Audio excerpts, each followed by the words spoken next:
Have you heard about readymade sari? ಇವತ್ತು ಹೇಗೆ ಉಟ್ಕೊಳ್ಳೋದು ಅಂತ ತೋರಿಸ್ತೀನಿ ಬನ್ನಿ. ಹೀಗೆ ಡ್ರೇಪ್ಸ್ ಏನಿದೆ 3 ಸ್ಟಿಚ್ ಅಂದರೆ ಆಲ್ರೆಡಿ ಸ್ಟಿಚ್ ಆಗಿರುತ್ತೆ.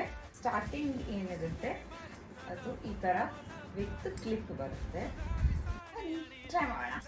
ಇದನ್ನ ತಗೊಂಡು ನಿಮ್ಮ ಸೊಂಟಕ್ಕೆ ತಕ್ಕ ಹಾಗೆ ಅಡ್ಜಸ್ಟ್ ಮಾಡ್ಕೋಬೇಕು. ಎದ್ದಿದೆ ಹಾಗಾಗಿ ಅದಕ್ಕೆ ತಕ್ಕ ಹಾಗೆ ಅಡ್ಜಸ್ಟ್ ಪ್ಲೀಸ್. ಇಲ್ಲಿ ಬಂತಲ್ಲ, ಈಗ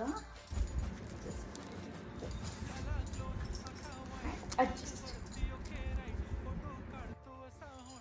ಸರಿಗೆಂತೆ ಅಡ್ಜಸ್ಟ್ ಮಾಡ್ಕೊಂಡ್ರೆ ಆಯಿತು. ಸೊ ಹೀಗೆ ಬಿಡ್ಬೋದು, ಆರ್ ಇದನ್ನ ನೀವು ಪ್ಲೇಟ್ ಕೂಡ ಮಾಡ್ಬೋದು. Very easy to wear.